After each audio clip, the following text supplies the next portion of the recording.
Welcome to the introduction of the principles of management. This is Chapter 1. Section 1.6. Performance of individuals and groups. In this video presentation, we need to stay focused on our learning objectives.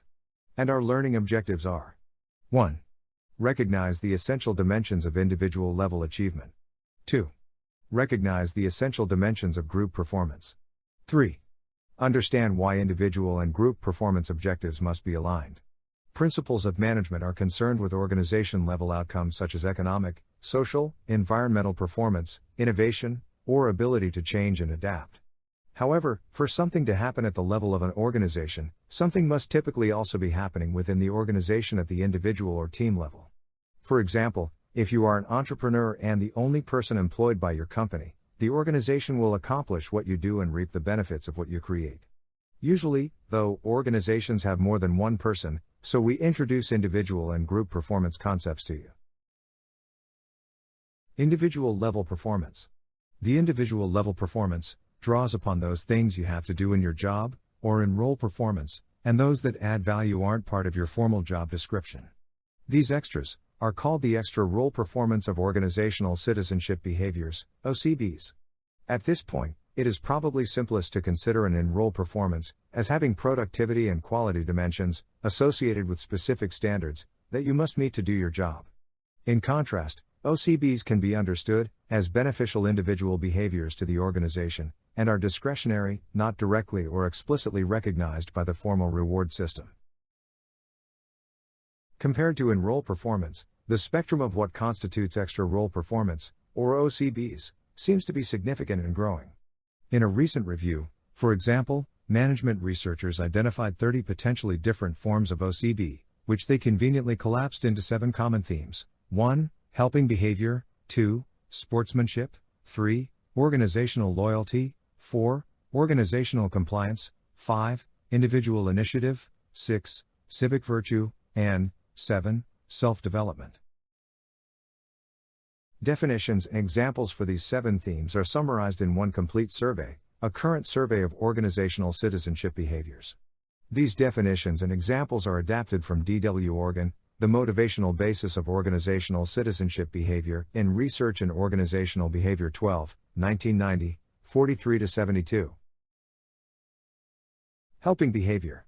Taking on the forms of altruism, interpersonal helping, courtesy, peacemaking, and cheerleading. Altruism. It is a voluntary action that helps another person with a work problem. Instructing a new hire on how to use equipment, helping a coworker catch up with a backlog of work, fetching materials that a colleague needs and cannot procure on their own. Focuses on helping coworkers in their jobs when such help was needed. Courtesy. Subsumes all of those foresightful gestures that help someone else prevent a problem. It is touching base with people before committing to actions that will affect them, providing advance notice to someone who needs to know to schedule work. Peacemaking. It is actions that help to prevent, resolve, or mitigate unconstructive interpersonal conflict. Cheerleading. It is the words and gestures of encouragement and reinforcement of coworkers. It is an accomplishment and professional development. Sportsmanship. A citizen-like a posture of tolerating the inevitable inconveniences and impositions of work without whining and grievances. Organizational loyalty. Identification with and allegiance to organizational leaders, and the organization as a whole, transcending the parochial interests of individuals, work groups, and departments. Representative behaviors include defending the organization against threats, contributing to its good reputation, and cooperating with others to serve the interests of the whole. Organizational compliance, or obedience. An orientation toward organizational structure, job descriptions, and personnel policies recognizes and accepts the necessity and desirability of a rational form of rules and regulations. Respect may demonstrate obedience to rules and instructions, punctuality in attendance and task completion, and stewardship of organizational resources. Individual initiative, or conscientiousness. A pattern of going well beyond minimally required levels of attendance, punctuality, housekeeping, conserving resources, and related matters of internal maintenance. Civic virtue. Responsible, constructive involvement in the political process of the organization, including not just expressing opinions, but reading one's mail, attending meetings, and keeping abreast of more significant issues involving the organization. Self-development includes all the steps that workers take to voluntarily improve their knowledge, skills, and abilities to be better able to contribute to their organizations. For example, they seek and take advantage of advanced training courses, keep abreast of the latest developments in one's field and area, or even learn a new set of skills to expand the range of one's contributions to an organization. As you can imagine, management principals are likely to be very concerned with individuals in role performance. But, at the same time, just a glance through the survey of a current survey of organizational citizenship behaviors should suggest that those principles should help you better manage OCBs as well. Group level performance. A group is a collection of people. The outcomes and processes of clusters of individuals, or groups, are the focus of the group level performance. Individuals can work on individual objectives in a group setting. Project-related groups, such as a product group, or a complete store or branch of a firm, are examples. The group's performance is comprised of the group's inputs, less any process loss that results in the final output, such as product quality and ramp-up time to production or sales for a given month.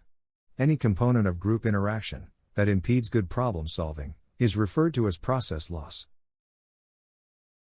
Why do we say group rather than the team? A group of people is not a team, even if they can learn to function as one. A team is a cohesive coalition of people who work together to meet the team's goals, that is, teamwork. Being on a team does not imply an absolute surrender of personal plans, but it does necessitate a commitment to the vision and includes each individual directly in achieving the team's goal.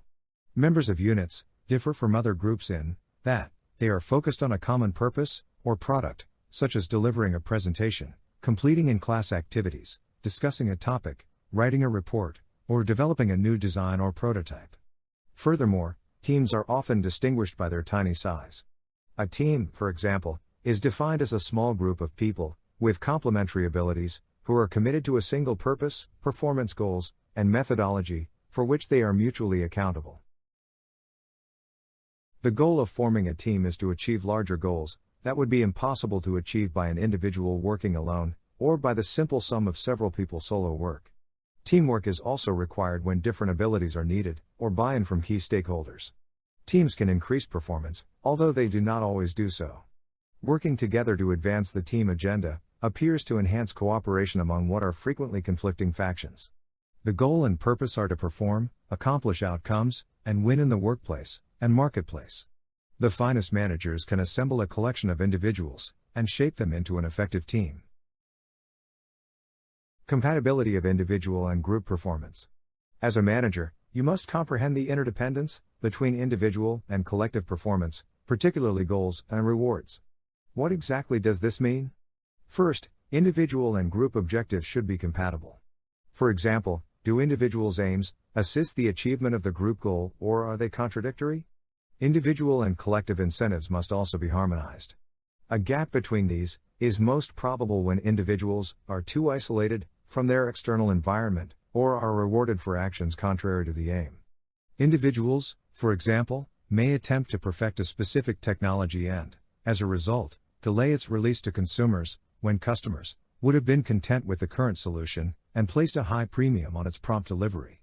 Finally, organizations must ensure that their goals are aligned with their reward structures. For example, suppose the organization's purpose is to improve group performance, but the firm's performance review process rewards individual employee productivity. In that case, the corporation is unlikely to develop a strong team culture. Congratulations! You are now at the end of the presentation. Let's take a look at the key takeaway. This part aided you in comprehending individual and group performance, and suggested how they might relate to organizational performance. Management concepts consider two essential aspects of individual performance: in-role performance, and OCB, or extra-role, performance. Personal achievement of a combination of individual and group goals was proven to function group performance. A team is a small group of people who are willing and able to submit their personal goals and objectives to the bigger group. Thank you for watching. Don't forget to subscribe to our channel, like our videos, and share our messages. Have a nice day.